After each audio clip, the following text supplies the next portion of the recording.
welcome to this new series. And this series is we are going to be building a mobile app into series. And basically, it's going to be building a Web3 mobile wallet and to see if we can build this in a week, literally, just the same way um, I, the same way the Rust series that we just concluded went. That was a 7 part series, also part 1 to part 7 series. And basically, what the series was about is building a Web3, building a game, right, with Rust and with Bevy. So it's a way of learning how to use Rust and how to also work with a Rust engine, a Rust game engine, and see how you can actually leverage Rust. So I have that series also somewhere here. The card should display or pop up as I'm speaking about it. It's a playlist, so you can also follow it from start to finish, and you should learn something if you're interested in Rust from there. But today is going to be about building a Web3 mobile wallet, and it's going to be from scratch. Like I've literally set nothing up. So we're going to be setting up everything from this core. So probably today part 1 is going to be just about setting up the entire project. I don't know, it might take longer, it might take shorter, but we're going to do something today so that if you want to start without any prior knowledge, how do you set up a mobile app? I know there are a lot of vibe coding apps that will tell you that, oh yes, set up your app from this and that, but these are just basic apps that literally just create this or create that, not something that has to do with you setting up an actual Web3 wallet. It has to do with money, funds, and all of those things. So this has a lot of, you have so much to lose if you don't set this up well. And because this is not, you need a lot of dependencies to get this to work. How do you leverage this? How do you resolve such situations if you eventually come across them, or at any point in time come across them? So to make our work easier, we are in a world now where software engineering is about not just trying to build everything yourself, but actually leveraging tools that people use, that it's available for you to use. And there are a lot of generous offers that you can get for free tiers on all of these frameworks, SDKs, libraries that you can make use of. So in this series also, I'm going to be making use of one or more than one, probably 2, 3, 4, 5, 6, depends. I'm going to be making use of different um, libraries, but not too much, so it won't overwhelm us. So I'm going to be sticking with one alchemy. Let me just try putting that down. So yeah, this was what we did for the Bevy. So let me create a new one. I think I should. Can I? I'm not sure. Okay, let me create a new ISO. Yes. So this was one we created for Bevy. So let's create a new one for this. So how do you create a Web3 mobile wallet? What do you need? So in this case, I'm going to need certain things. So I'm going to start with adding another text box so I can differentiate and position it the way I want it to. So the first thing I want here is, what do I need? I need frameworks or SDKs to use. So in order to make work easy for me, so I don't need to spin up everything myself, I'm going to be starting with using tools like Alchemy. Now, Alchemy is popular in the Web3 space. If you are in the Web3 space, you should have heard of Alchemy. It's very popular. One of the things that I really like Alchemy for is their generous free tier. Like their free tier is the most generous of all free tiers I've ever seen. They literally give you millions of requests for you trying out your stuff before you even pay for anything. Like it's extremely generous. I can't even emphasize how generous it is. Like it's literally the best framework I'm going to recommend if you are starting into Web3. And this is not them being sponsoring me, it's just me saying what I want to say because I believe it is true. And I'm serious about it. Like it is top notch. I have another series planned for their own frameworks and their own offerings, rather, for their own offerings, like the wallet offerings, the node offerings, the what else? There are roll-up offerings. I'm literally going to create a series about Alchemy. Like that's how much I really like what they are doing because I've used it for some time and their generous there is just generous. I just have to put that out there. So yeah, I'm going to be using Alchemy definitely. I'm going to be using other tools, but for now, let's say Alchemy is the one I'm going to focus on because Alchemy provides everything I probably need for a wallet. So I'm going to be sticking with Alchemy from like until we need to install another wallet. So that's what I'm going to stick with. So another thing I'm going to do or set up most probably is going to be okay. For now, let's just stick to this. This is the reason we need for now to get started.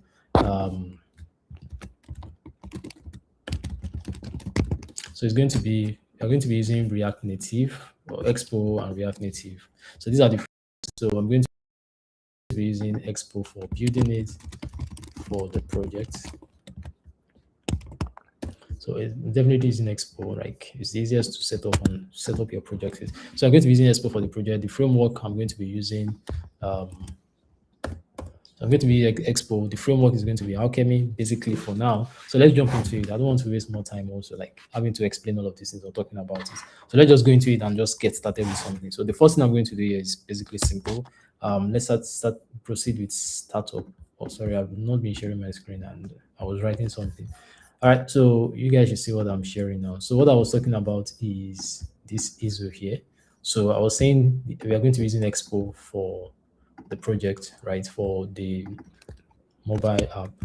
So it's going to be for the project for iOS and Android. So we're going to be using Expo. So for iOS, um, iOS and Android. So I'm going to be using this Expo for both of them to make it easy. So then we're going to be using this. These are the frameworks to use, right? So Alchemy for now. So we'll proceed with any other thing that we need. So let's go to Alchemy and see how it works. I already am signed in, so I publicly display my email and stuff. So what I'm going to do is I'll stop sharing for a while, log in, come back, and do all of those setting up that you don't do that you do behind the scenes. So basically, I wish I was still signed in. So I'm just going to stop sharing, come back, share my screen again, so you guys can see how this works. Okay, so it's still loading, still loading, still loading.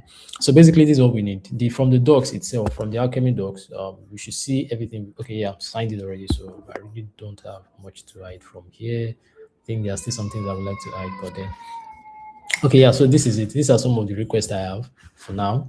And you can see the last 24 hours, I've only had 66 requests. Now, they have a very good generosity. I have to say, it works. Like, it literally works. I don't know how to emphasize and to like compliment Alchemy for what they've done and how much they're helping guys to start up with stuff they want to do. But it's very, very generous. Like, it's useful. Let me just use that word. Alchemy is extremely useful. So another thing I'm going to go to is Alchemy. I'm going to go to their docs.alchemy. Yeah. So we're going to start with the Alchemy docs because that's where we pick everything we are going to use mostly. And let's get started with that. It's basically just so they have almost everything you may think of. They have the node data wallet rollups and chains. Okay, so just this for node data wallet and rollups. So I'm going to be, like I said, I'm going to create a series on Alchemy, like maybe I'll plan that as well with the other videos I've planned for this series and for the next 1 month. So let's see. The next thing we need is I already have all of these things. So if you don't have this, we have to set up your Alchemy. It's very, very simple to do. Just create an Alchemy key, make your first Alchemy request. So the reason why I don't do this is I already have all the keys and I think I've exhausted my key creation, right? So yeah, I've reached the limit, so I can't create anyone again. So creating this is very easy. Just create an account on Alchemy, create a new app, just like you see here. When you create a new app, all you need to do is pass in the name, the description, and that's all. So it's just a name to indicate that this is what this key is for. For instance, if you look at my own app now, I have an app for Solana, just strictly for Solana.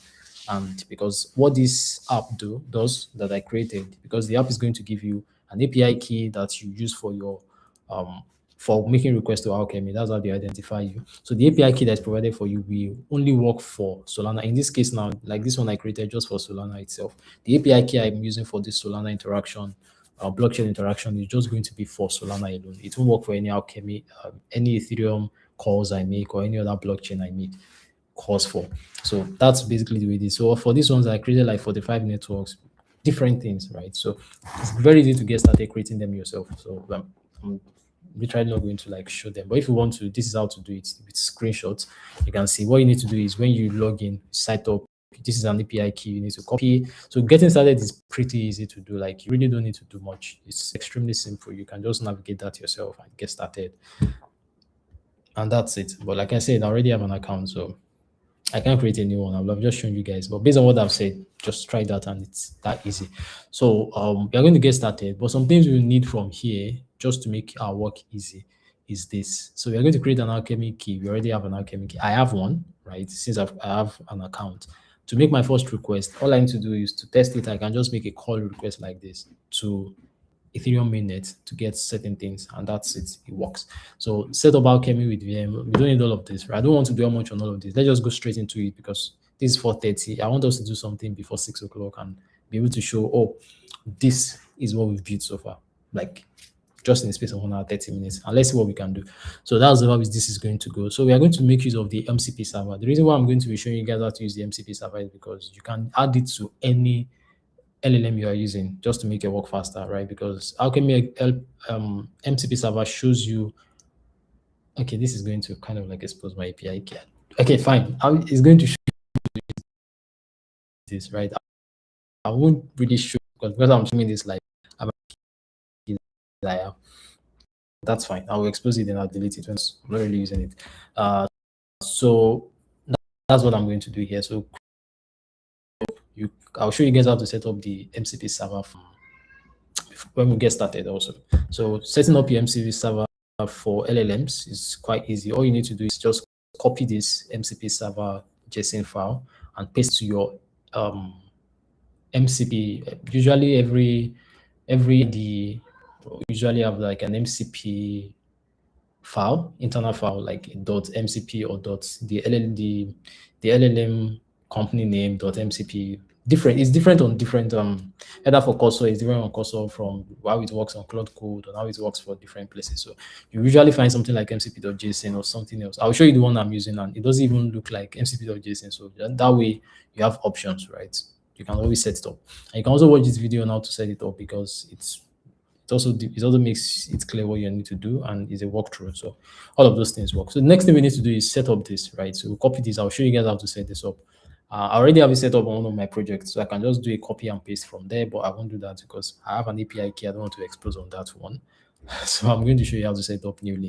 So let's go to the actual thing we want to do. So let's get started with the wallets, right? We want to build something first of all. Let's see how we can set it up in few minutes, just a few minutes. And we are going to create, like I said, we are creating a React Native or Expo application. Let me add that. React Native, Expo, React Native, Expo. So we are using React Native or Expo for our project. And this is what we are using for this. Literally.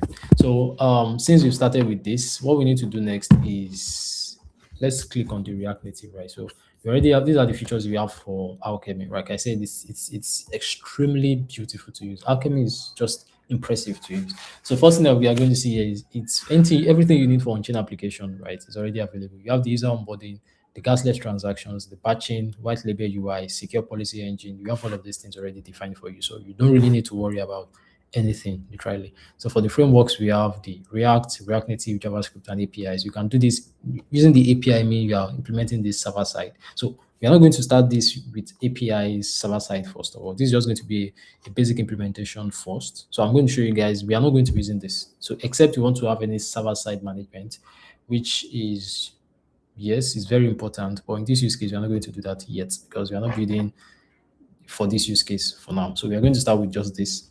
So we are not creating any server application, just strictly mobile, but everything is secure because you are not actually managing a lot of things, but it gives you very good user experience, and that makes for a better application in my opinion. So yeah, using React Native here. So we are going to build a new app, and yeah, so that's basically. So let's start with this building a new app. Common starting place. Start from this, and you're going to be using.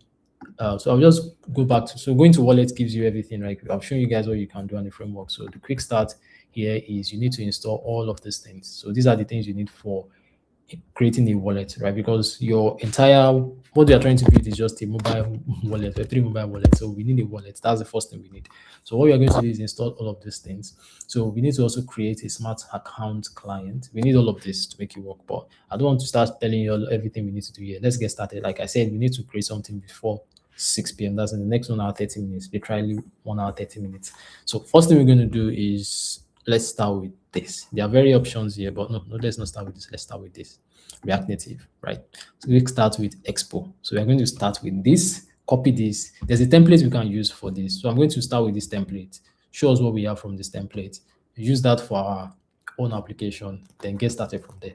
So that's the first thing we're going to do. Then we'll modify the application to fit into what we want and continuously do that. So we don't need to like make all of those things, or we don't need to write it again. And if you feel like you don't need the template, we can always clear it off, implement our own setup. But it's always good to have a template, so it means that you know that this actually works, just for a preview kind of situation, right? So that's the first thing, and that is very important in this use case. So we are working with that, and that's the first thing we're going to do here.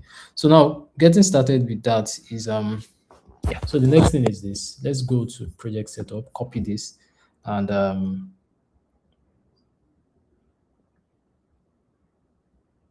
okay. All right, just a minute, people.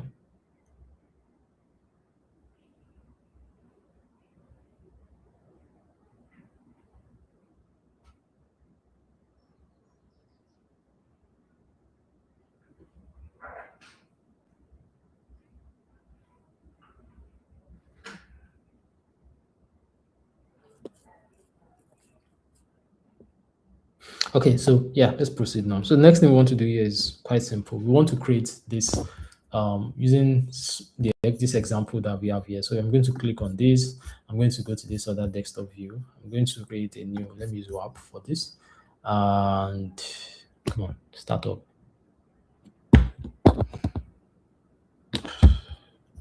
Okay, yes, update. This shouldn't take a while, so yeah, done. All right, so I'm going to paste this command here. I'm going to use this, paste this command here. We have this. So I'm just, no, I need to specify the directory I want to create this in. Okay, let's create this here.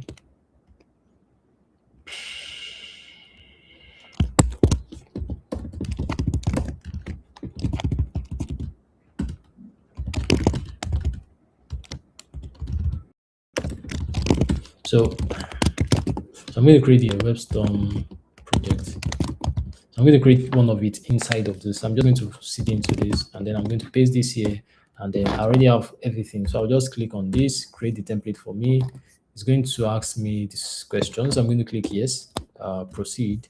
So next thing I will have here is what do I need next? Let's see. No, not this. Yeah. So what's my app called? So I'm going to call it what should we call it? So I have a wallet already that I have a wallet that I built, right? It's on the Chrome store. So let me show you guys the wallet. Yeah, it's on the Chrome store, so I'm going to call it the same name, right? So this that I built is a Chrome extension, right? I just uploaded to the Chrome store.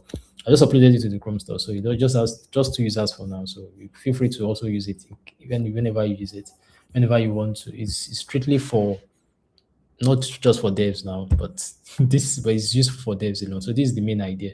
Your test net and your main net should be separate, right? So in this case, you can see I'm using literally the same UI or the same design. So the point is your testnet and mainnet should use separate wallet. It should be separate. You don't want to combine them because this is one of the reasons why most people lose their funds. You have your wallet, probably your MetaMask wallet that you used to connect to a site that you don't know whether it's phishing, is a phishing site or not, or there's a scam, or there's a drainer on that particular account or website that you visit. And the next thing you do, you click on one connect mistakenly, and that's it. All your life savings are gone. I've seen people lose this online and I just feel bad for it. So decided to create something like this. It has a very good user experience. Like this is actually what you get. You get all of this. You see it like this, literally. So I'm going to show you guys how this works. So I have it installed here. I'm going to show you guys how it works, first of all. So this is literally something similar to what we are trying to build. And so because of that, it should be easier for us to build it. I have an idea how this works. So that's why I'm creating this so that it can be fast and then I can share the code. You can use it however you want to use it. So this is how the app looks like. Let's see. Come on, load. It's taking time.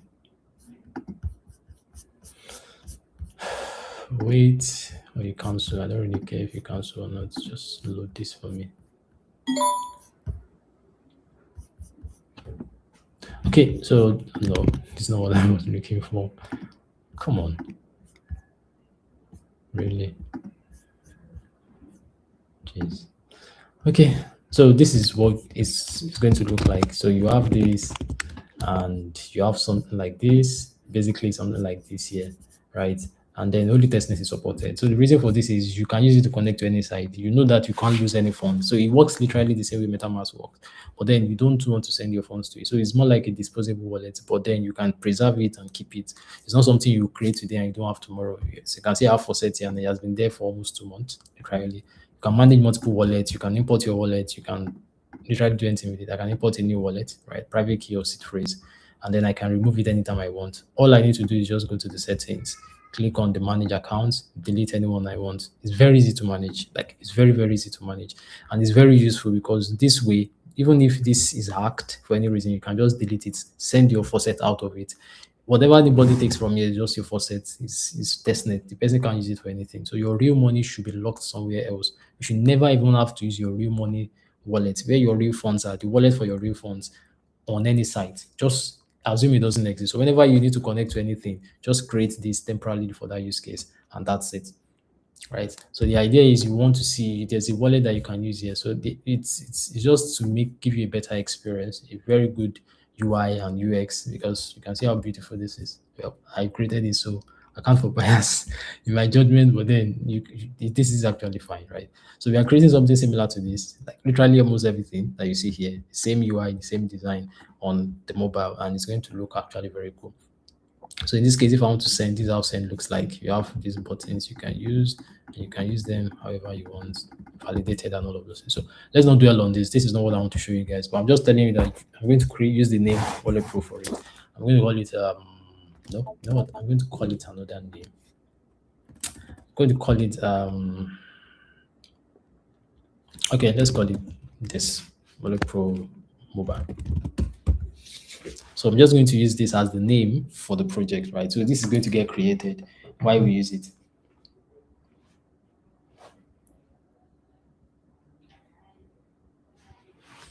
So once this is done, npm, seriously.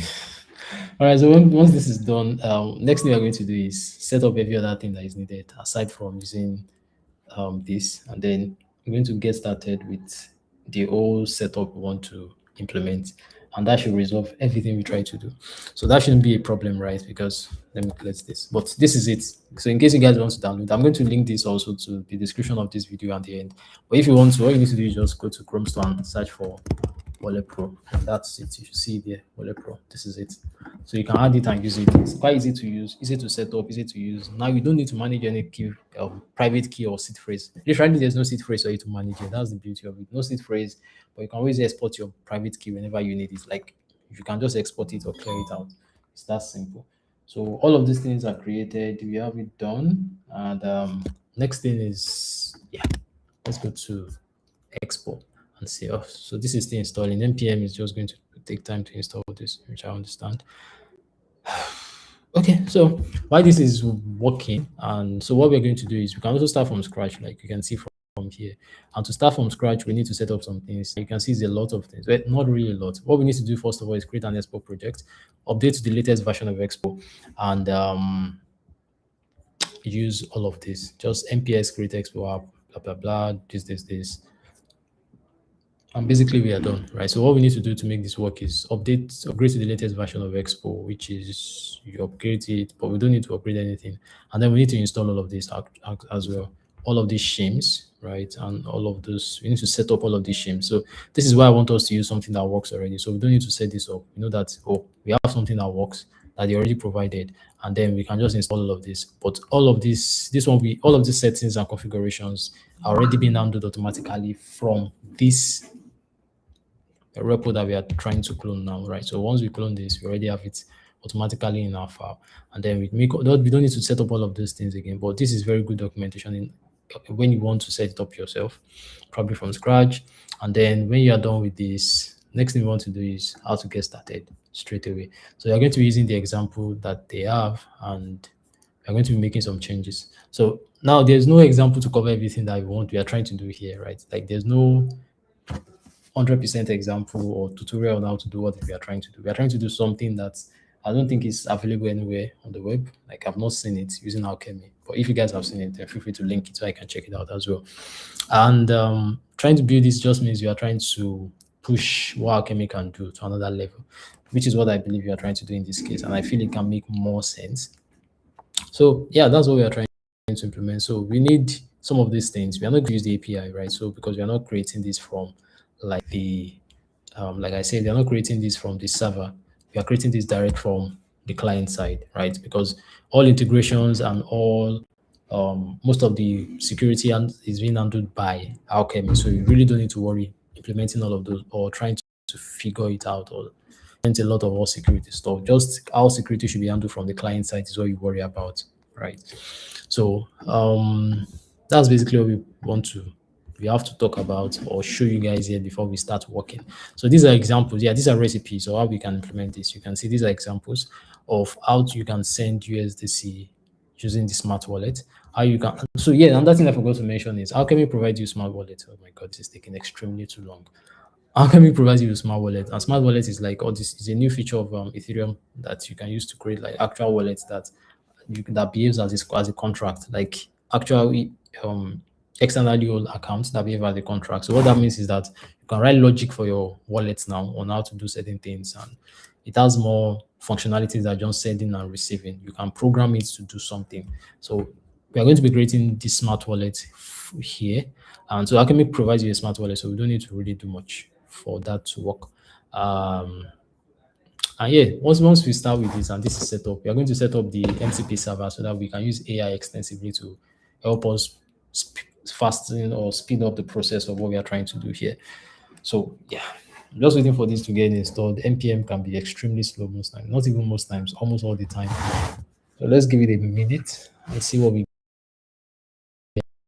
Hopefully, it gets resolved in a minute. It's taking like 4 minutes now. Slow. Just use PNPM for this, and that's all. Like, how big is this taking this long? Okay.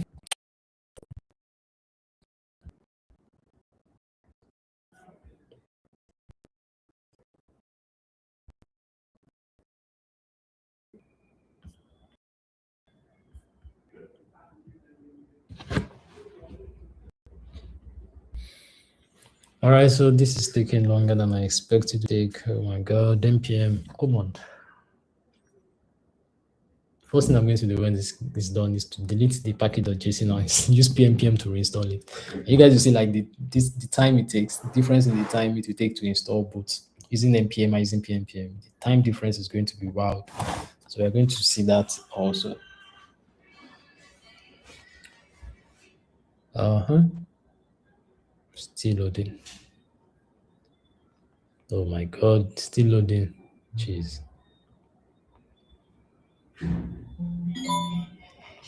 All right, so while this is loading, one more thing I want to do is set up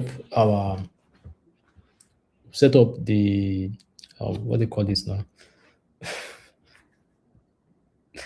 Oh, this is still installing. So there's something called Orbit that we're going to use, right? We can use it to set up virtual device that we're going to be using to test it. So I don't need a physical device to test while I'm working. So we're going to be using an iOS device to test this first of all and see how it's going to work.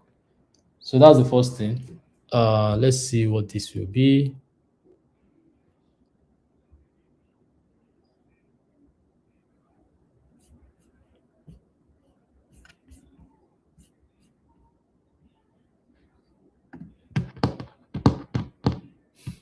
I think it has taken up to 5 minutes, right? Or am I the one looking at it this way? Trying to be fast with this. We have less than an hour, 30 minutes. Like we have an hour and 10 minutes left to build this and to make it show something that we can see then before we continue to the part two of the series. Come on, come on, come on, come on, move faster, move faster, move faster. Now, if this was not live, yes, we'll have just done a speed up session or cut this out of the way, just say click and done. Right? But we're actually doing this live, so you expect to see this.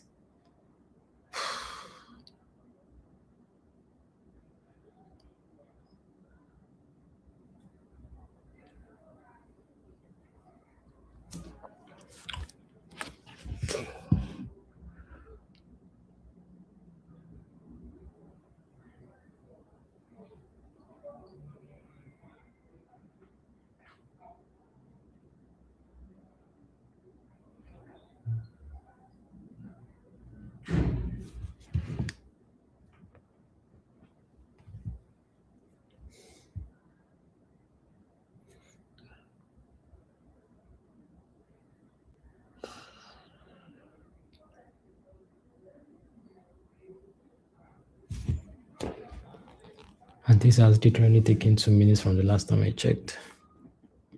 Come on.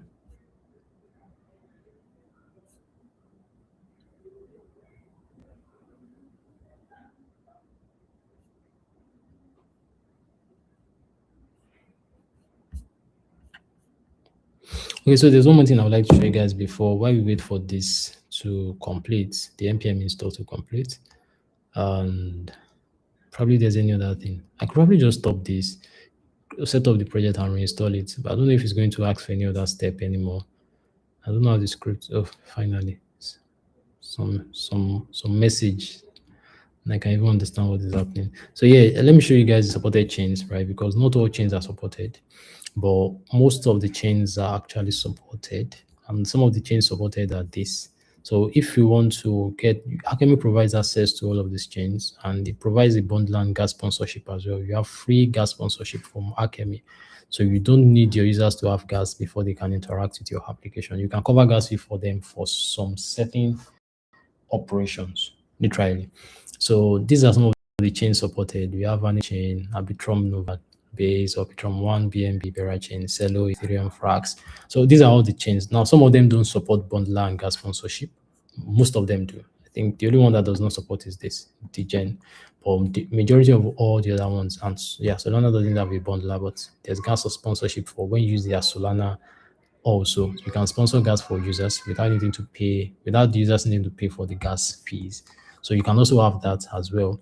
So we have the unit chain, all of this, what chain, Zora, Boba. These are the supported chains that Alchemy support. So in our case, since you are working with some of these also, we are going to be working with actual chains. We are not going to be using some of the test nets. We can, because we want to build it in such a way that it works for actual stuffs. So we are going to be we are going to be interacting with this. We're going to be interacting with all of this by providing access to all of these chains, because these are the chains that are available. So we are going to be providing access to some of them, not all of them, but we are going to make all the chains that we feel we want to make available, like the Arbitrum one, not Nova in this case. Then the Base, I'm going to be using like just few of them: Arbitrum, Base, BNB, Bera, Celo, Ethereum, Hyperliquid, Ink, Monad. No, I'm not even adding Monad. I don't know if they've added support for mainnets now, so we're not going to be implementing Monad. But okay, you know what? We'll use all of these, both the testnet and the mainnet for all of these chains. We'll just use this to test before implementing the mainnet for them and see if that works perfectly well as we expect. Then from there, we switch to using the mainnet directly. So let's see if this is done. Oh, not done. Oh my God. This thing has spent almost 7 minutes installing packages. Just 7 minutes installing packages, or more than that's almost 10 minutes now installing packages. That's annoying. Okay, so once you're done with this, so these are the chains, right? I was just trying to show you guys the chains are so. How come it also supports multi-chain? So you can have multi-chains also working. So you can also have batch transactions, parallel transactions. These are things you have access to using Alchemy. So like performing transactions, we have EIM0 to support, which is like the new standard, right, for wallet creation and smart wallets creations. So we have sponsorship for gas, how you can do that, how you can implement for sponsorship, Solana also, they support Solana as well. So, or pay gas with any token. So those are features we can implement going forward.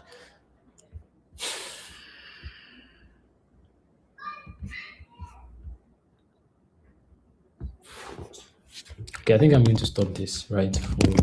I'm just going to stop this and I'll go to this. I'm going to, even if there are issues there, I can just check it myself. It's taking way too long. It's just too annoying. I'm going to disconnect that workflow. Okay. So I'm going to open this in WebStorm. You guys know by now, okay, most of you will, if you already follow most of my series. I like using JetBrain IDs. They are like some of my best IDs. So I really like using the ID for a lot of things. Okay, so I'm going to close this. Okay, so I'm going to clear this. I'm going to go here from the toolbox and I'm going to close this. I'm going to close WAP because I don't need it for now. I'm going to actually quit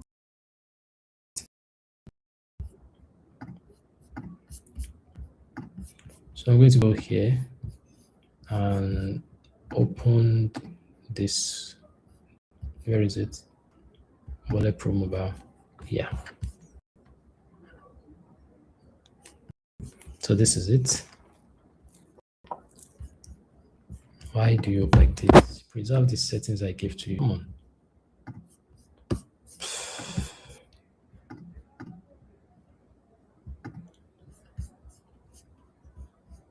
So I just increase the font size, right? So this is. I wonder why the font just went back to. I have an active font that makes sense.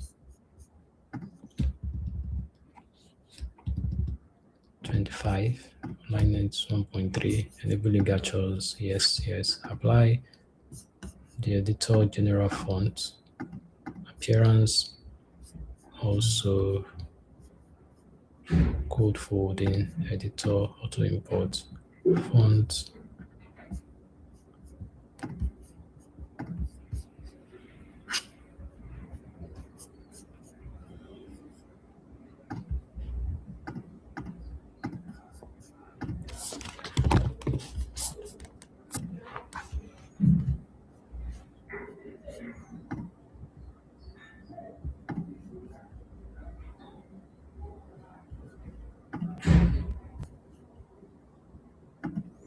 Okay, so let's stick with 24 as well.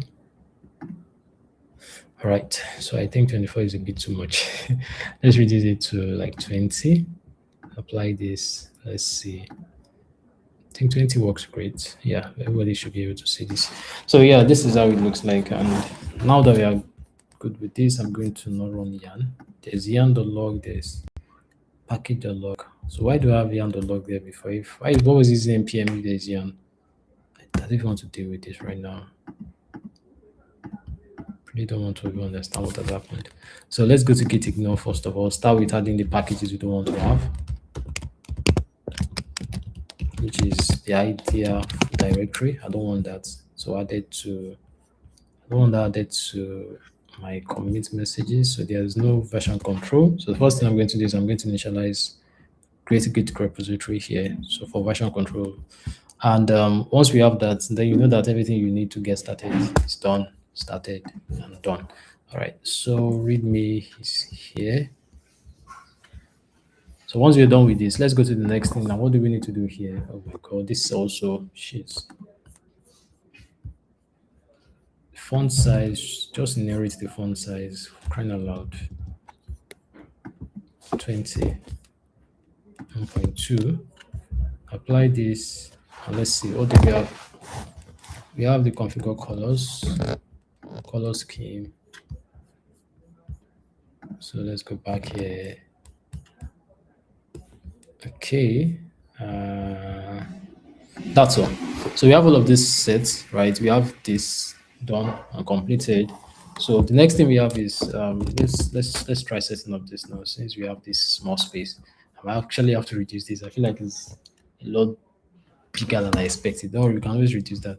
So let's initialize Git in it, and so we have a version control working directly that we can use here. So you can see this is ignored. I'm going to ignore some other things, but for now, let's leave the other things available.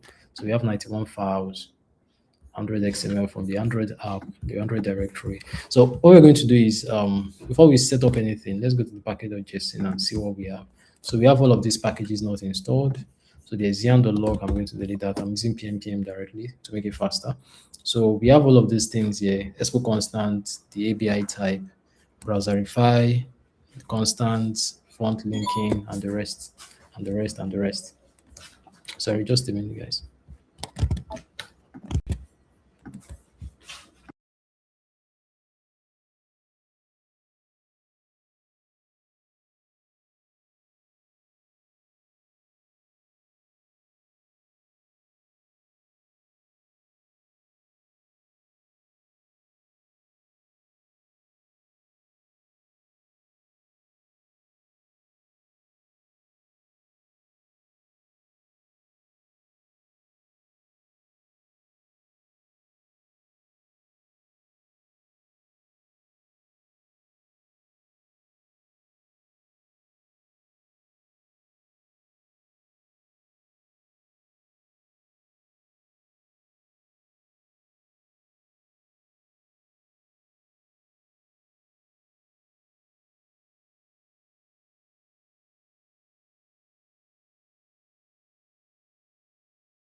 All right, back guys. Sorry for the breaking transmission.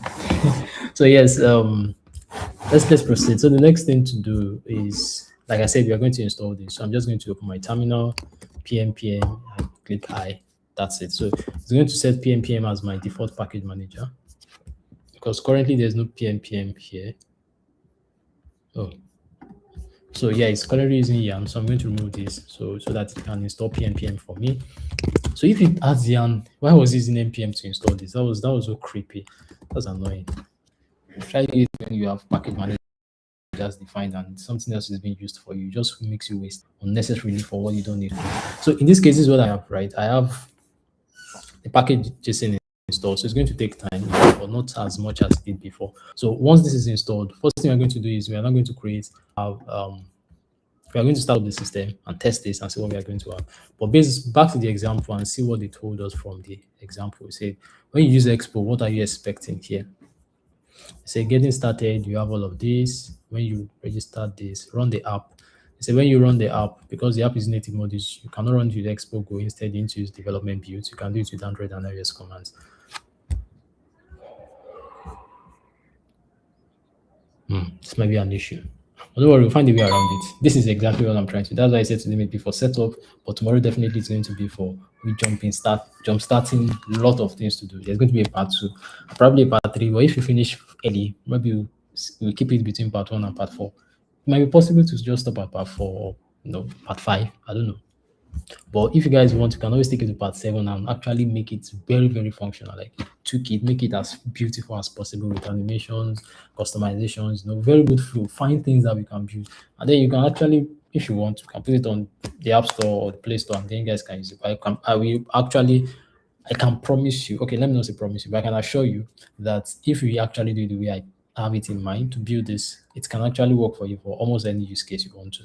Like you can use it to keep your actual funds without fear because you can always recover your wallet. That's exactly what we're trying to do. So we're trying to build something very fun here. And let's see if this is done. Okay, still going. So yeah, let me show you guys on that thing we are trying to do. So what are the features of our app going to be, of our wallet going to be? Let's talk about the features. So what are the features we are working with? So the features we are working with. One, it's going to be smart wallet. So you're building a smart wallet, literally building a smart wallet. So the second thing is create a wallet using your email, literally with your email. No, so you don't need to manage private keys or seed phrase management. So you don't need to manage any of this. No seed phrase management, no private key management. Like literally just register with your email, create an account with your email, or log in using your email, right? Create a wallet using your email, or let me say sign up using your email or phone number or passkey. In this case, phone number or passkey. But let's just stick to email. Let me know his phone number for now. So you don't need to manage anything. So the third functionality we have is gas sponsorship. Configurable. So the next thing also we can implement is we can implement some batch transactions. Now this is going to be tricky because it requires you being careful about how you're going to implement it. And then what else can we implement for this? Okay, let's keep it at this for now. So these are the features. First of all, let's start with this because you can recover your wallet using your key phrases. It's extremely easy. And like I said, we are going to really leverage AI. So we are going to add AI functionalities. Literally, but then yes, these are going to be what we are going to build. But let's just see how it's going to go. So currently this is done installing. So whatever took us 10 plus minutes, almost 15 minutes the other time, took literally 2 minutes using PNP. So we are good to go.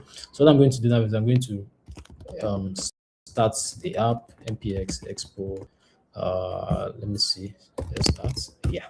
So expo start should run this. So we need to run so currently we have this. Let me show you what we have now. So once I run my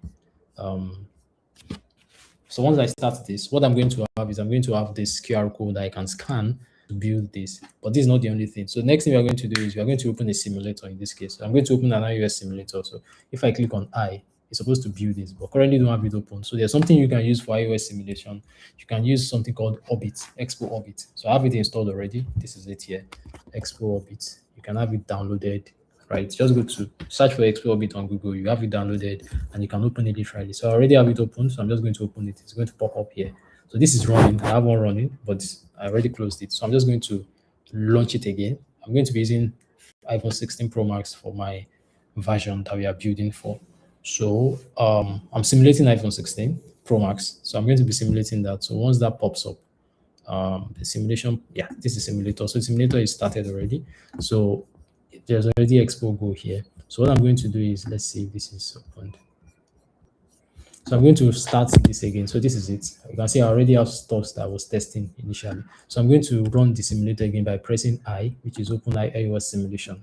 So simulator rather. So it says Expo Go is open for 5.2, but iPhone is 5.0. Why is it SDK 52? This example is old. So what I'm going to do first of all is update the Expo version. So let's see if whether when we update it, it won't break our code. But if it literally breaks it, then we need to revert to previous version. So what I'm going to do first of all is to prevent any issues going forward. Is now that I know that the app has successfully started, I'm going to create a branch and call it. Okay, I'm not going to create a branch. I should. So I'm going to create a new branch and I'll call it. Okay, I'm going to create one. I'll just push this to, I'll commit all of the things I have here, first of all. So I'm going to commit this and add a commit message to it. And I'll just generate a commit message for all of this. So let us just create something that we know. This is going to be our commit message, right?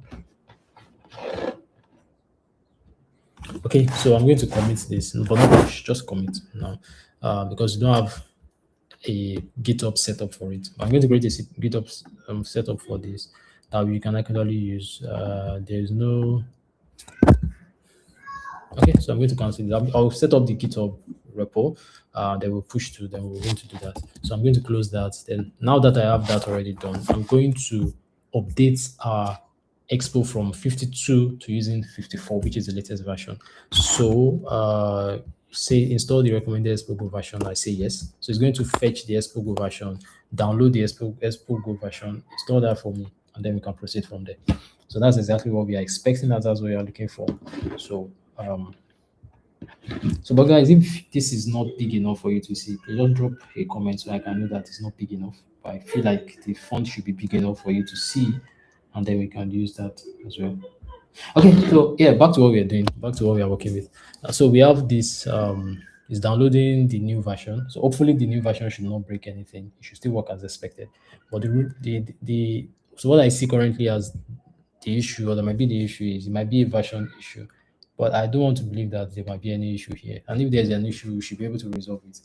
But basically, today is just going to be for us to set up, and I want us to see what it will basically look like. Let's test something. At least create a wallet using my email to create a wallet. And then if you can successfully do that, then we know that yes, we are set up for tomorrow. Tomorrow is just good as a part two of the series is just going to be for we entering into development proper, writing code, using AI to get faster. So you can just bring something and publish something at the end of the day. So you guys are also going to learn. Like it's not just going to be by vibe coded, no. But I'm going to use AI as much as possible to speed up the workflow because yes, I'll teach you guys how to use it. Set up your MCP servers. Use your how to use AI to generate the components you will need. Plug in your components. I'm also going to be picking from some of the components I have already that I can make use of because I already have components that I use for my workflow just to make it faster for me. So I'll be picking from some of them, reconfigure it for React Native, and then we proceed from there. So yeah, this is our simulator back. So hopefully everything should work now. So if I run, if I press my I again, and simulator just crashed. Wow. So if I press the I, which is the Open iOS simulator again, let's see if this should work. Hopefully everything should be fine. Fingers crossed. Okay, so far no errors. It's almost 100%. It's 87%. No errors, please. I don't want to have to deal with fixing errors. Oh my God, errors. Oh no. Okay, yeah, let's fix this. Let's see. What's the first thing here? Say unable to resolve modules, this. So I'm doing this so that you can understand the challenges you face if you have to do it yourself. But the idea is that now you don't need to face it because I'm already creating this for you. And then we may fix the errors today and then we'll proceed. And if we can successfully fix the errors, you don't need to worry about the errors anymore. What you just need to do is just use the repo because I'm going to push it, make it available for everyone to use once we can resolve this. So you can just pick that, add other stuff you want to do, build anything you want to do as a one-man person, and who knows, you make a product that makes sense. So next thing, let's look at this error and see how we can fix it. It says unable to resolve the Babel runtime helpers interrupt required default from app layout.tsx. So let's look at what app layout.tsx is. So first thing I'm going to do is I'm going to shrink this so that we can have both side by side. Hopefully this gives us enough room. I know it's smaller, but you guys should bear with me, right? So the first thing is it complains of the underscore layout, which we do not have. So two things I'm looking at is we do not have the get random values. Okay, but we have it all. But we have the latest version installed. Nope. So let's install the latest version again. Wow. This is going to be a lot of it's going to be a lot of trying for fixes. A lot of fixing here. So we need to still fix this error. So the first thing I'm going to go, next thing I'm going to do is to go to layout. Okay, first thing, let's look at how the app looks like. What the layout looks like. So the layout we have here, we have the layout OTP, we have the main group, right, which is which contains 4 files or the extra layouts. But for the app itself, it has a layout here, which is like if you're familiar with Nest.js, this is basically how it works too. So you create your layout. Your layout is like the index, but not this, that's more like your index, the first page you go to, then for how the configuration is going to look, for the default, the way it's going to look like in terms of like the screen layout and the screen setting and all. That's what your layout does. So in the layout here, we have, if I'm not mistaken, React Native animated installed, but the error we get here is could not be found within the project or in these directories. That's Babel runtime helpers interrupt required default, which is a problem. And the problem is coming from import React Native get randoms. So if we reload this, let's see. I just commented that out, so obviously it doesn't work. I've installed the new version, so that shouldn't be a problem. You can always revert it if it fails. You can always reload this, but we still get the same error. So this might be time to look to other sources for help. Let's see if we can fix this. So I'm going to ask, first thing, I'm going to ask an AI first. Can you fix this error for me? So I have this error from my when I run start this expo project. Can you debug this for me? This is the error. So I'm going to ask AI to help with this. Hopefully it can fix this. If it doesn't, we'll find other ways to fix it. It's just part of software development. It's not all roses. Forget whatever you see out there. It's never all roses. That's why I'm trying to show you how to build something like this. That is not common. You don't see it online. You can't vibe code this at one stretch because you don't want to implement everything yourself and don't know if the libraries will support whatever you're trying to do. So this is what we are going to do first of all. So other things I'm going to show you guys, like I said, we are going to add or implement or let me say add the MCP servers that I showed you the other time. So this is going to be the MCP servers. First thing, we've not even created the Alchemy API keys that we'll use, but this is the MCP server. So I'll show you how to set it up for my own use case. Then you can also replicate it for yourself, I believe. So that's what we are going to do. So before that, let's see this one. It says likely cause Babel runtime is missing or only in dev dependencies. Install into dependencies and clear Metro Expo cache and restart. If you are in a mono repo, it should be C. So if you're in a mono repo, ensure Metro can see node modules watch folders. So what we can do is it gives us some options. And some of the options are to install all of this, right? Use npm install Babel runtime save. Then after that, start with C or that, then import the entire thing again. So I'm going to go with the option you just gave us. I'm going to reduce this so that we can have both screens. So the first thing is going to install the Babel runtime. Hopefully this works. I don't know if that's going to work. Why am I using npm?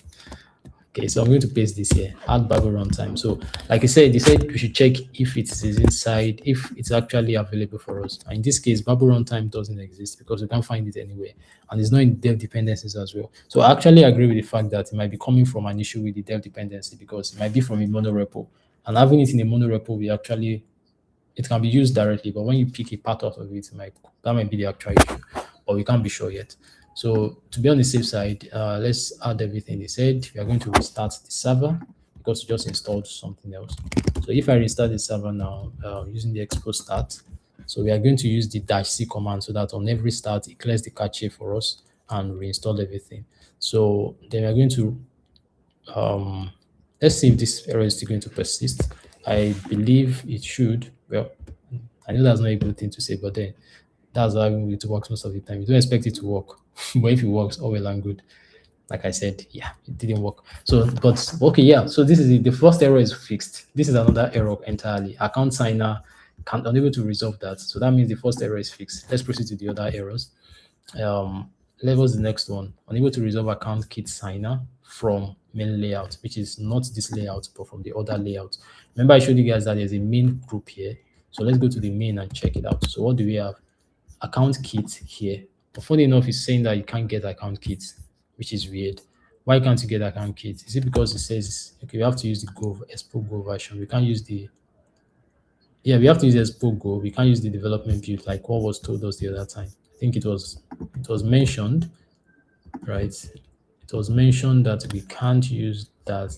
It says I think that was mentioned there. It say run because the app is using native modules, you cannot run it with Expo Go. Instead, you need to use development build. Oh, yeah. So I need to switch to development build actually to run it. We can't use Expo Go. So I'm going to reinstall this. Development build for this project is installed. Development build for the project for the device first.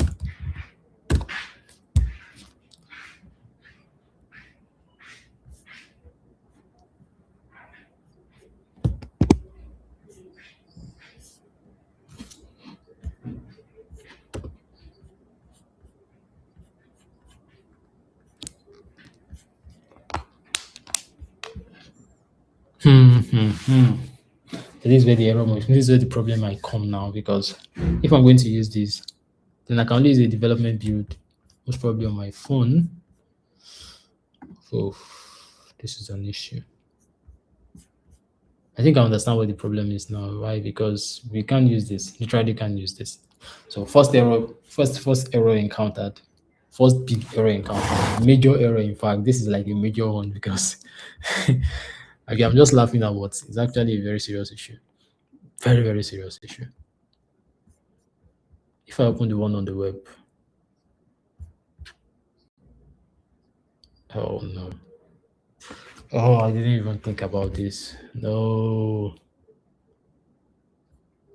So like I said, this is the first time using this. Like I just wanted to use it because I like how Kevin, so I believe it should be able to work for the use case. But if this doesn't work, then this is a problem. Big problem.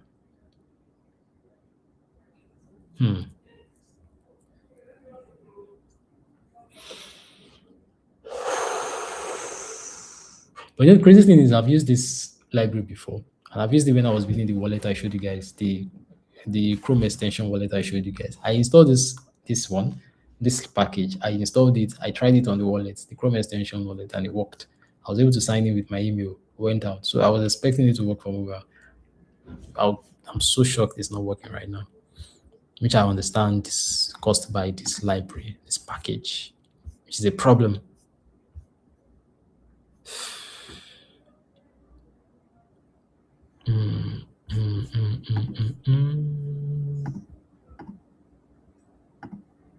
But it's here, right? Like development build is here, so why is it complaining?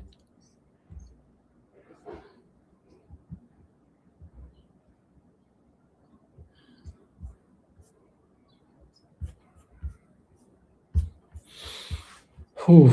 Okay, so you say run the app and run Android or run iOS.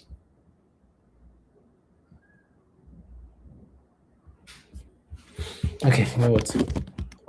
I'm going to do this. So I'm going to say npx expo iOS. Let's look at the package.json to see what we have here. iOS. So if I do this, expected package JSON part does not exist. It actually does exist. I have this iOS. Yeah, I have this, but it doesn't have the iOS package. Jeez. Oh no.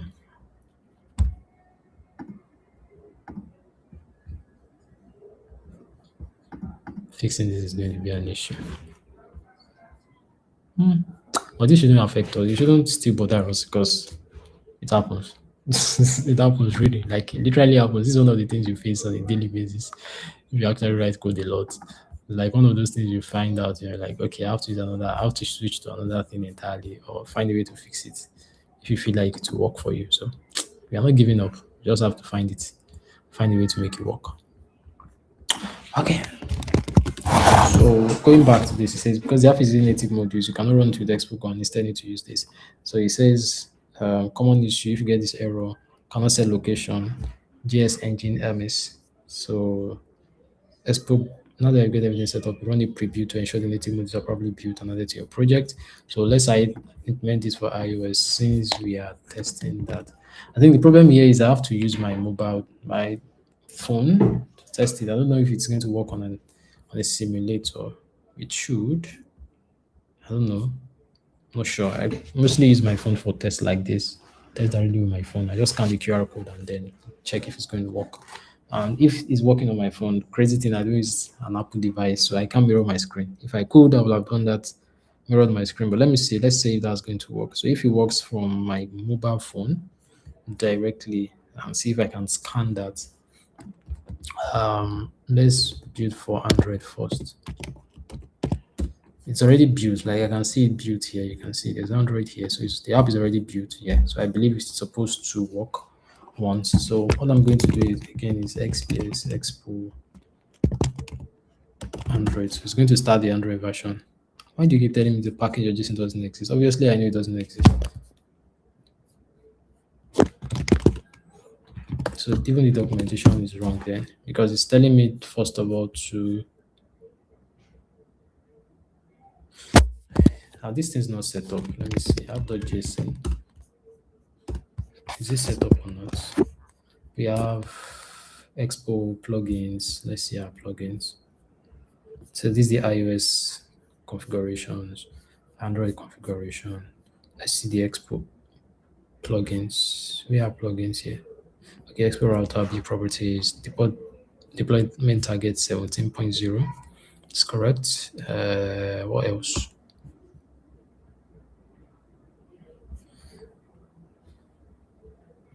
This is why I wanted to use the one they already provided so that we can just run it, test it, have any issues, then fix it. Okay, so first thing it says register global shims. If you are using Explorer, add the shims at top mode layout.txt file. Let's see if that is available. You just need to be sure that everything that they mentioned in their doc is available, which, if I'm not mistaken, this is not there. We already have React Native get random values. We don't have the node lives this globals.js. So should this work? So we're going to remove one of these. See, I've not even run the code yet, but then we're already getting this much issue. So register shim modules in Metro. So let's see, let's remove this. Let's go to Metro config. Is everything configured for us?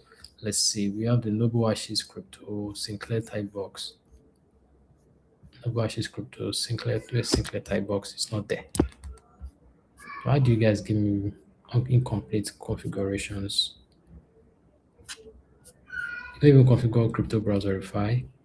None of this is configured. How do you guys maintain an unupdated repo? That's what I'm doing. Really?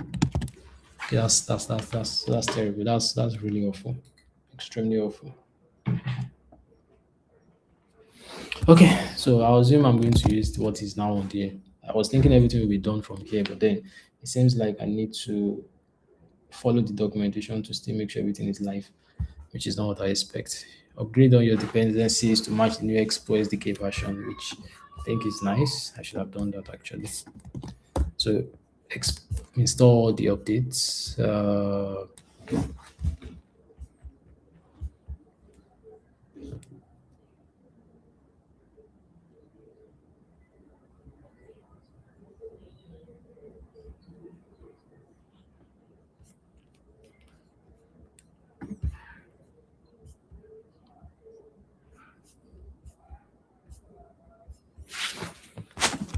Okay, so let's see if our package is updated. The only problem we have here right now is the fact that we can't use Expo Go to work this out. So we need to either use the development build, which is a problem, but we'll figure it out. Figure it out. Definitely figure it out. So honestly, this is normal. It's quite normal. It's not something that should scare you. Errors like this are normal. They come, they go. Meh. You just see it and then you find a way to fix it eventually. So yeah, next let's look at the next thing. Let's see. It says override React days. Our minimum version of but latest version of SPS on 19. Yeah, okay, that sounds no problem. I'm not using npm install. I'm using this. Okay, you can also connect because the server is not connected. npx expo android. Why are you looking for package.json here? It's not going to exist. I'm so disappointed with this.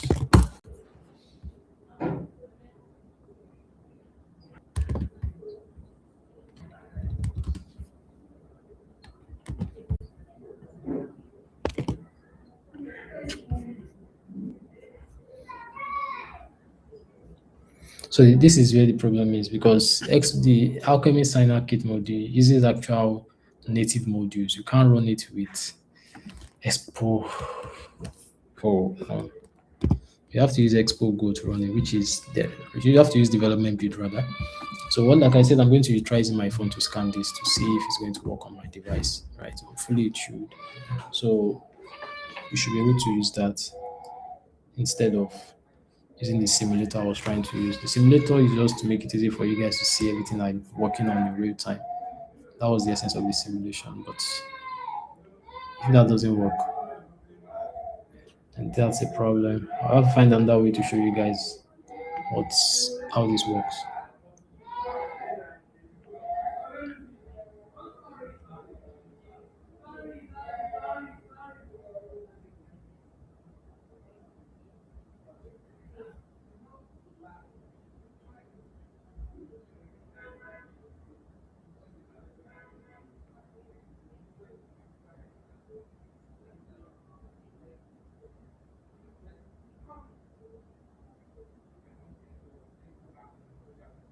Okay, let's see what else. I think I need to see pop now.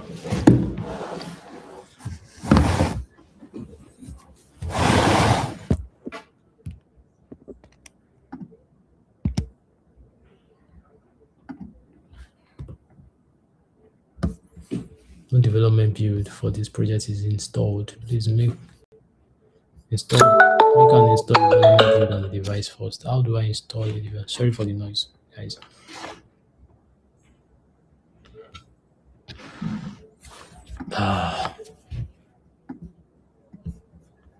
When you create a new Expo project, nope, go back. With the SPL, you start off with the project where you manage run changes the days, essentially your version where you're free to use any native libraries and convert your project to run development view, blah blah blah.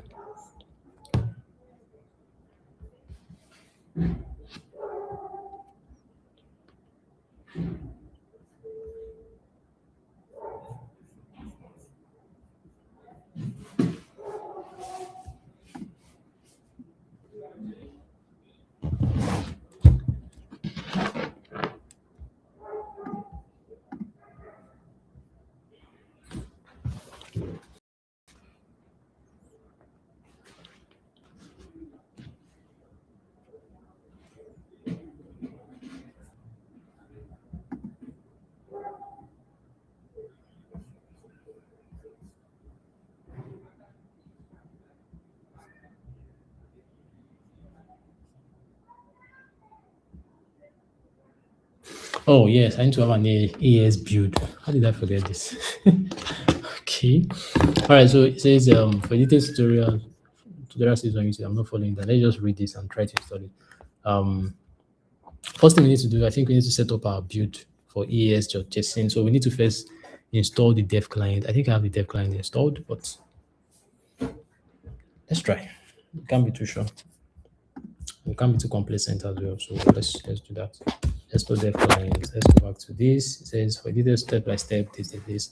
Build the native app for Android, or I have an account for Expo. So yeah, build the native app for iOS simulator. So sign up for an Expo. I have that already. So ES client, I have that already, and login. So what I'm going to do is using this. I'm going to install that. So yeah, I think this might work still on the simulator, right? It might still work. So I'm going to use npm here because I don't want issues with installation packages and all. So I'm just going to go back to using npm install for the ES client, just for the ES client now. Shouldn't take time to work. So that shouldn't be an issue.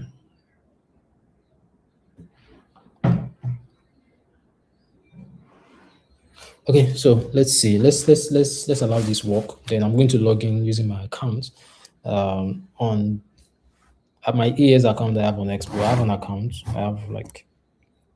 have an account there that we can use. So why we try resolving these issues, right? Because hopefully if you can resolve it, I still want us to see how this result is going to pan out. So if you can finish the setup today, then the part 2 of this series, which is going to be tomorrow, definitely tomorrow.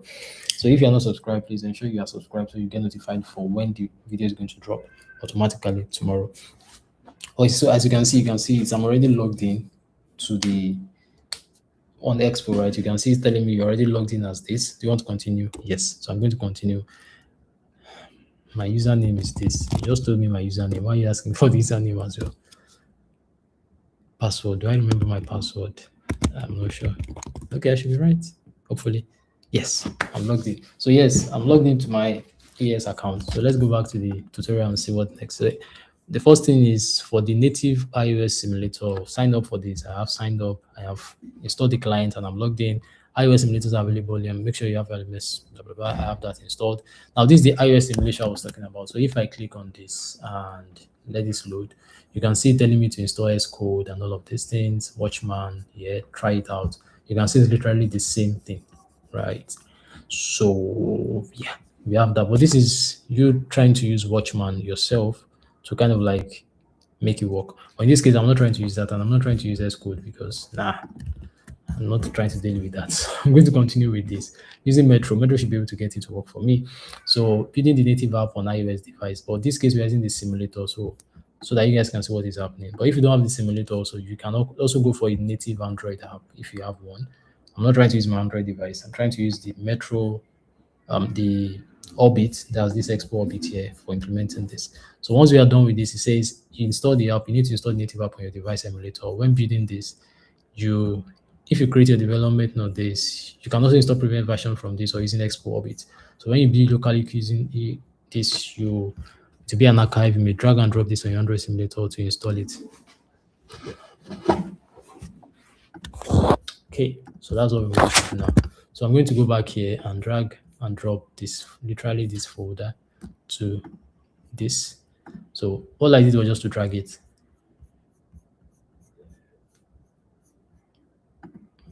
Let me go back. I don't like what I'm seeing here. Let's go back to this. So what I'm going to do is I'm going to go back here. I'll drag the iOS folder, drag it here.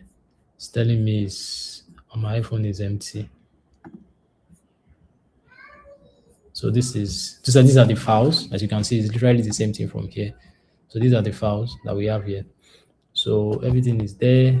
So if I go back to home and I go back to Expo and I go back to, hopefully it should work. I don't know. Like I said, debugging issue is simple. It doesn't matter what the error is, there's always a way to fix it. So start the bundler, it says start the bundler now. So once you are done, when building locally, the output of the build will be an archive. You may drag and drop this to your Android emulator to install it, or use export to install the build from your local machine. So once that is done, you say development client is in step 2, do this, maybe running this. So let's try this again. So let's go back to this and reload the app. I feel like this has frozen for some reason. This doesn't work. This doesn't work. I'm going to stop the server and I'm going to run it again. Expo start. No. So Expo start should give us what we expect to see like this. So running the iOS simulator, hopefully it works. No, he said this doesn't work. No development build. Install development build on the device first. It is installed, for crying out loud. Come on. I have it installed. Okay, maybe I don't have it installed. How do I install it? I have no idea. All right, let's figure that out. So, like I said, this is like the first time I'm trying this. I've not tried it before. So this gives you like an same experience you would go through if you're trying it yourself. So just yeah, I know this is a bit weird. Like, how would I come and show this here without trying it? Yeah, that's the fun part of it. This to show you guys that this is probably what you encounter if you're trying it yourself. All right, let's see. I think I'm going to run something I've not done.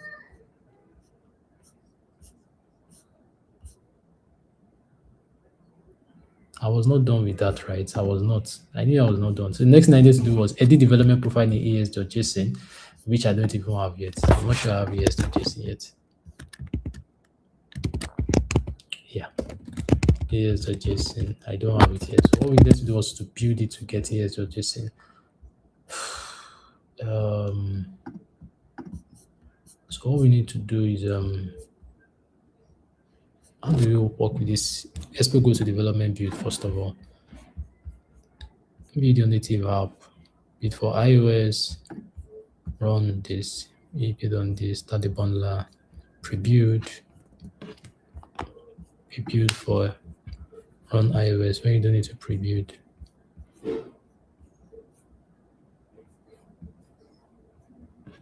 So it says, oh, let's put build. We previewed automatically if no native modules are found. This means that there's no need to run pre-build manually when you are running Expo run Android iOS for the first time or ES build.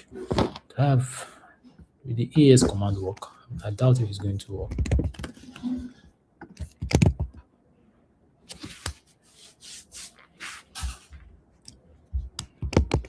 Come on, just stop. ES build platform Android. I'm not building on that. I'm not building on Expo ES. No, I'm trying to use the development ES. Come on.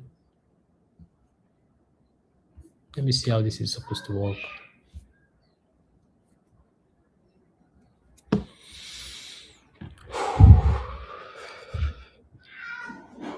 So you will need to run pre-build if you are building via this and change any native dependencies or configurations, such as installing, updating a library containing native code, changing app config, upgrading or Oh yes, I have to. So because okay, let's review this again.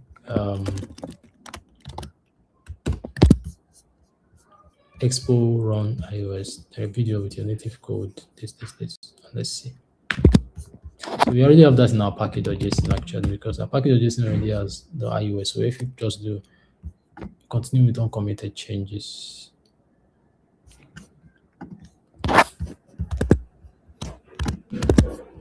So let's see, these are the uncommitted changes. Should we make this change? Yeah, let's see. Okay, let's just do that. Let's see whatever happens. Commit it and see. We can always come, like I said, we can clear this and start again. It's a template. Hopefully, we'll not need to, because after all of this stress, nah, definitely not. So the idea is to start with this and then to make sure it works. So yeah, this has been generated. I commit this. I go back here. Where's the entry file? There's no entry file, right? No, there's no entry file. Okay, so we're good to go. So just run the build command again. I say yes. So cleared Android and iOS, and it's going to review the entire thing. Install the Cocoa Pods again. Oh no. So this is also going to take another few minutes or thereabout to work, but it shouldn't take as long as the first one. So just bear with me, guys, for just a while.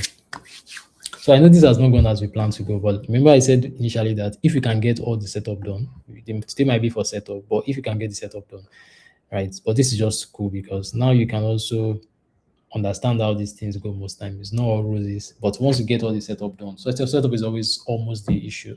But once you can be done with the setup, we can move to something extremely. We can start working fast as we intend to. And trust me, it's going to make more sense if you do that. Okay, so what's the next thing?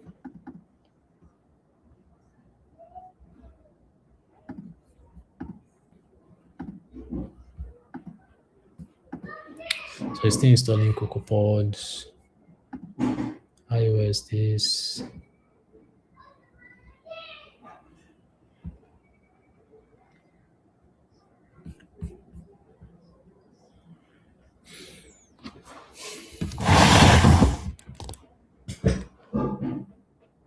Okay, so while we wait for this to complete, we are still working with it. So we expect everything to run fine. So yeah, it is done. So the build is complete. So what we can do is restart this npx. So let's go back to the doc that we are reading. So it says after this is done, run the app again and let's see. So let's see expo start. But in this case, let's run expo iOS since we are working with just the iOS. Say does not exist. iOS package.json does not exist. All right, so I'm not going to do that. Just work with start. So I'm going to change it to using the, okay, it's using the development build, so that makes sense. So since we are using development build, let's see if we can run it in the simulator. Can no development build for that, which is come.alchemy.expo kit expo quick start for the project is found. Why are you still saying the same thing? I thought I changed it from here.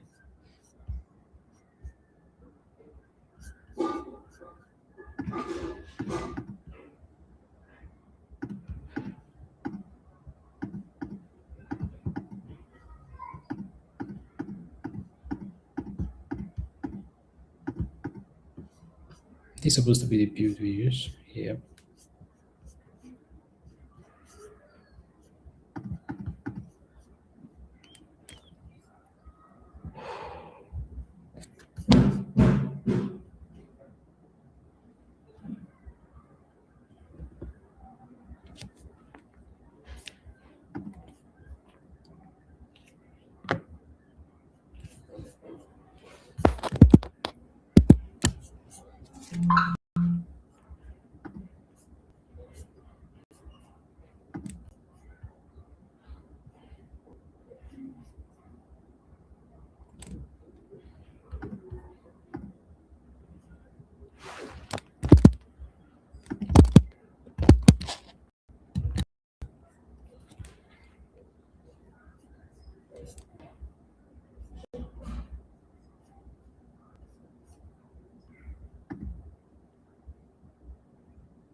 Did I even run this? I forgot to run this, right?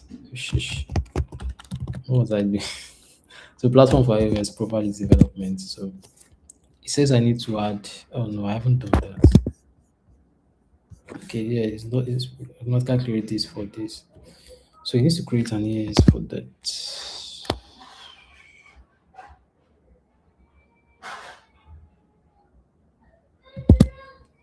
So I'm going to add this to my Expo project. Right? I'll just run SPS build. So automatically going to add this to yes. So it's going to add one to my Expo.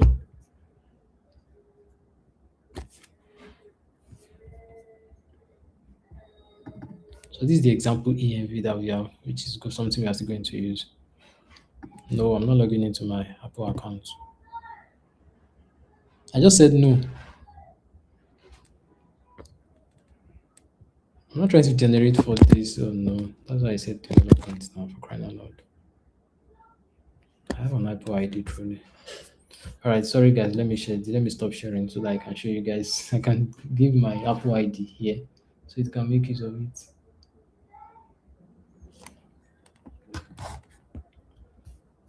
It's my Apple ID.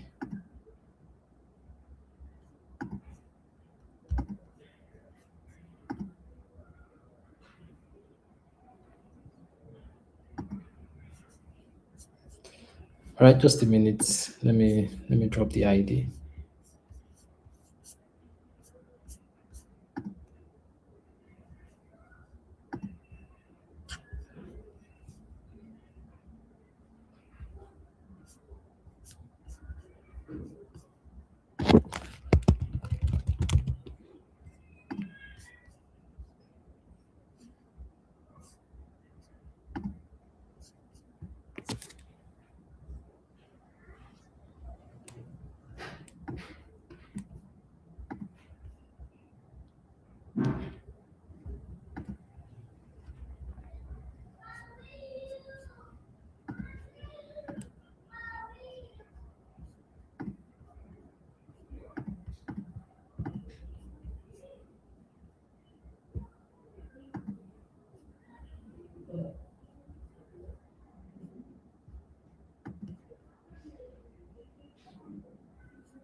Okay, just a minute.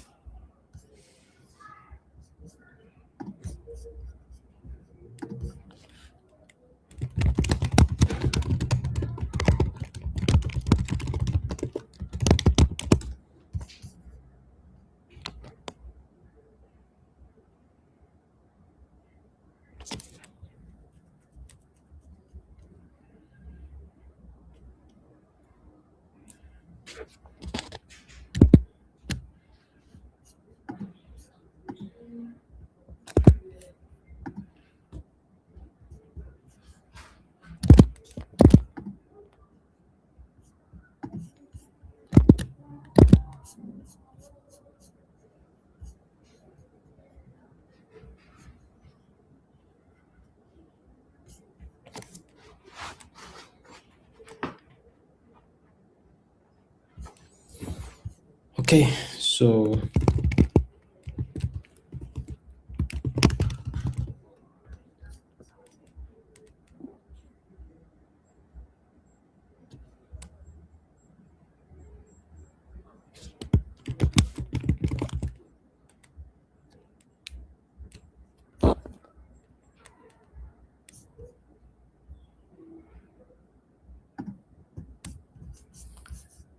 do I have an Apple Dev account? I'm not even sure if I have an Apple Dev account.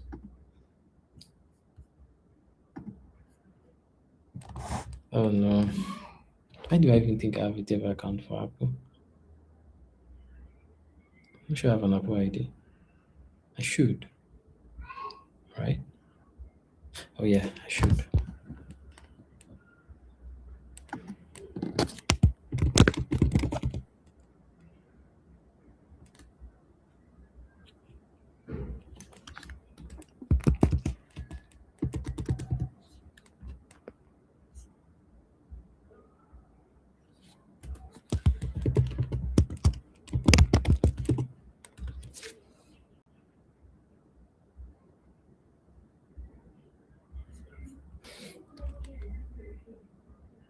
Oh yes, I do. I just forgot the password. I think I do now. Okay, wait, just hold on. Yeah, I do. Forgot the password.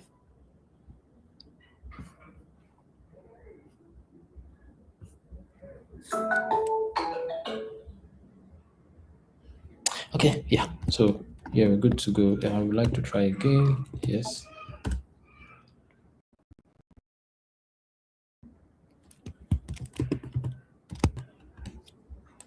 Okay, so we should be good now. Just logging in, logging in, logging in. Should be fine. Yes, done. All right, coming back to, so I'm done sharing back my screen so we can proceed. We have just 10 minutes more before 6 to see if we can complete this or not. Can we get this done in 10 minutes? 2985. No, no, what did I just do? Did I just show all of this? Oh my god. Okay, so device.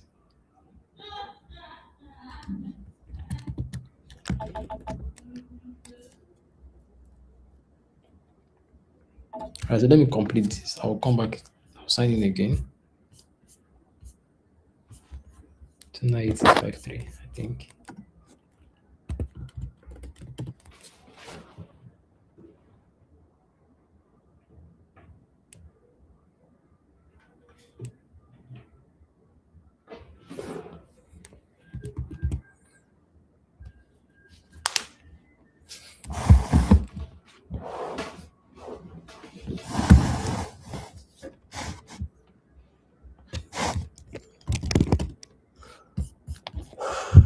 Okay, so because I don't have a paid Apple account, I actually can't use that.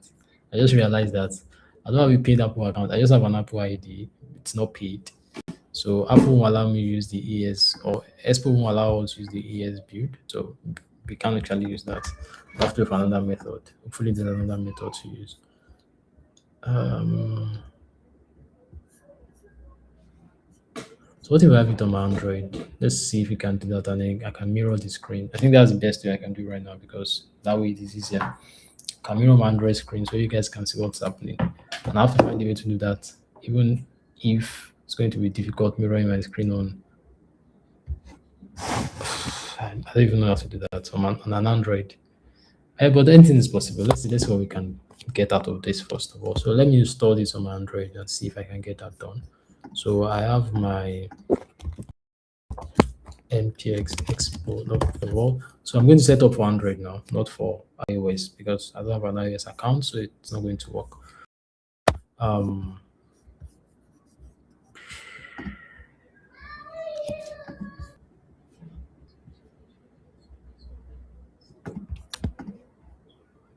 so I'm going to run this. So I'm going to run this here. I'm going to run the build for Android. We've already built for Android already, so it should be fast. So once you are done with the build for Android, it says just run the build platform Android provide development. So it's just going to send that to AS directly. It shouldn't be an issue. And then, yes, generating for Android is quite easy, I guess. A new key store has been generated for me. Obviously, not going to show me. So yeah, this is done.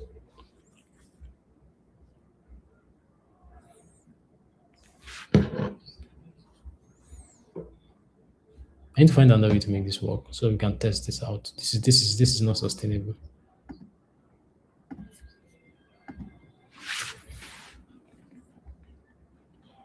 Also far so good. We successfully done what we wanted to, right? Even though we didn't get any of it to work. But at least the setup takes it happens this way. Setup can be so annoying. Starting a new project can be frustrating. But once you get everything set up, then working is always faster from then onward. So I'm not really that disturbed. Yes, I know it's going to work. So it shouldn't be an issue.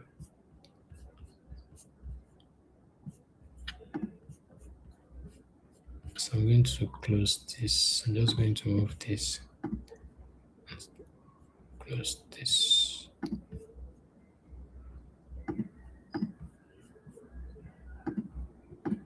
Apple is so buggy, buggier than ever. I don't even understand what's happening these days. Extremely buggy. Was never this buggy.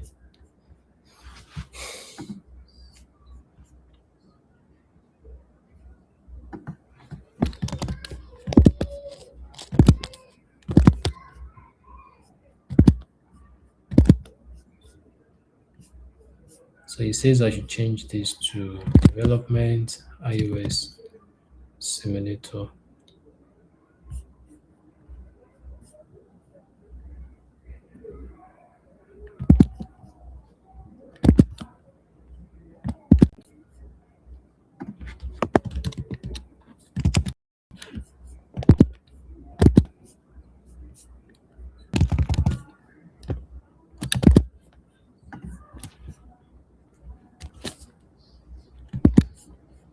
Okay, I think we will try this simulator again, the one with the iOS. Let's see if it works. Build in progress. This might take you a while. It might take hours before building is done. So let's see if we can do this. Let's see if we can build the one for iOS again. But since we are building for iOS simulator now, and not the actual device, I don't know if it's. I don't think it's going to require all the other things it required just now. So there we can be able to move on. I'm just saying. I'm not sure yet.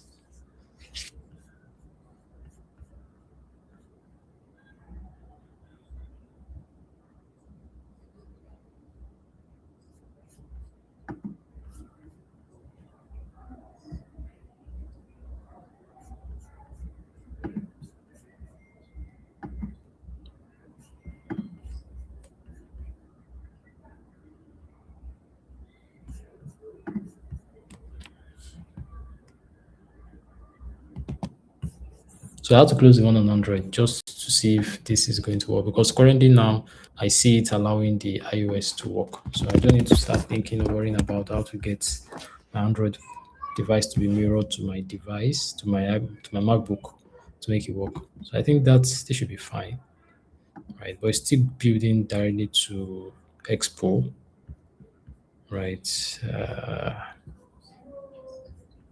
Yeah, I know. This has to be If I have the paid account for Expo, then I can get this to work without having to deal with all of this. I don't. So I don't do a lot of mobile development. I just do it when I have to. So having a subscription that I never have to use until I need to, it's nah. I don't have an account for it, but I might get one for this use case. But that depends.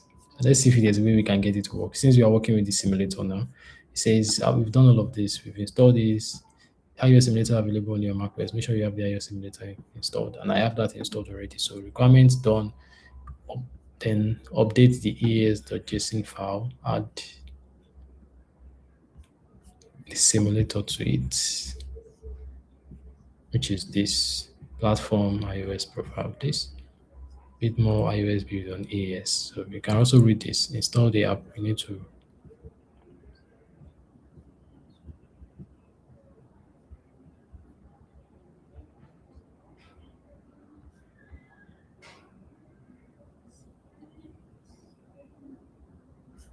Okay, I think I was mixing up the documentation initially. I should have done this, added the simulator through to it.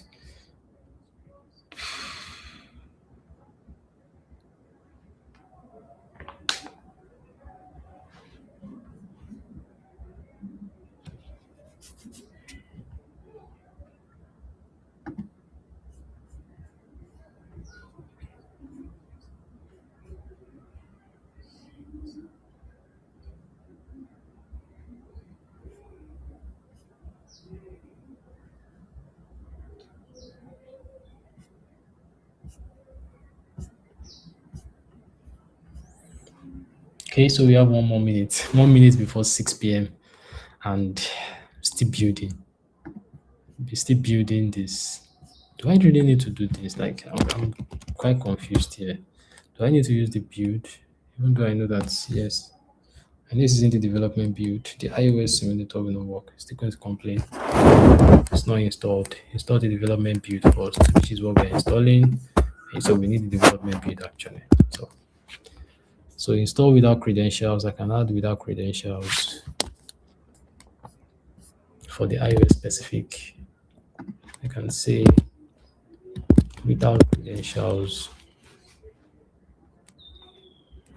Let's say the true ESCLI won't require you to configure credentials when building the app. This comes in doing it's for custom build. Defaults to false.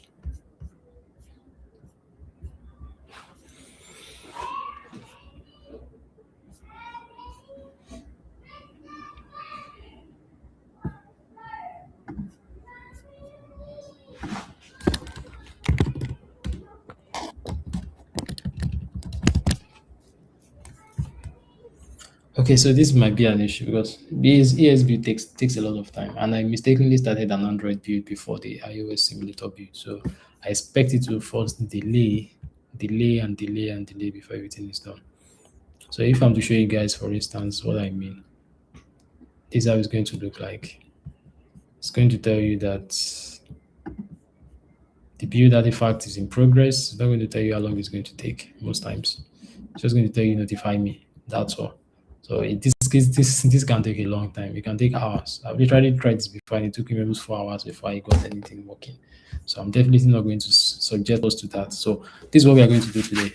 This is where we are going to stop this today, right? So we assume that we've already set up what we needed to do. We spent almost 2 hours. We spent an hour, 30 minutes trying to make sure we got everything working. But if everything goes well and this is successfully built, then we can start working from the part 2 of the series. So that's where I'm going to end today's episode. That's the first part of the series because, like I said, we are going to get this to work irrespective of whatever challenges we face. We make sure we get this to work. It's part of development processes. We learn this literally, we see this literally every day, right? You get issues, you get stuck on the issue for a while, you leave it for some time, you come back, you fix it. I'm going to do my research to see if there's any other way I can get this to work. But why that is happening, I'll just wait for the build, right? And then I'll try to make other research as well. So yeah, so like I said earlier, get subscribed, like this video so that you can also propagate it to other people that might be interested in this. It's just goodwill at this point, right? But make sure you're subscribed so that you get notified for the next part of this series because it's coming out in a few hours' time. Before then, every of these things should be done. The build should be done. I should have gotten the way to make this work so that by the time we are coming tomorrow, same time, 4 p.m. West African time, then we are going to continue the second part and try to complete whatever we plan to do for tomorrow, get started early, complete it as fast as possible. This shouldn't take time, really. Like it shouldn't take time. Once we have everything we need, set up the MCB server, we are done. We leverage AI to be as fast as possible, and that's it. Done, done, done. And you can be sure that everything we are doing is secure. Why? Because you can see that this is a native build, not even the local development. So there's a limit to what you can actually do and how much you can leave your code unsecure when you build this SDK.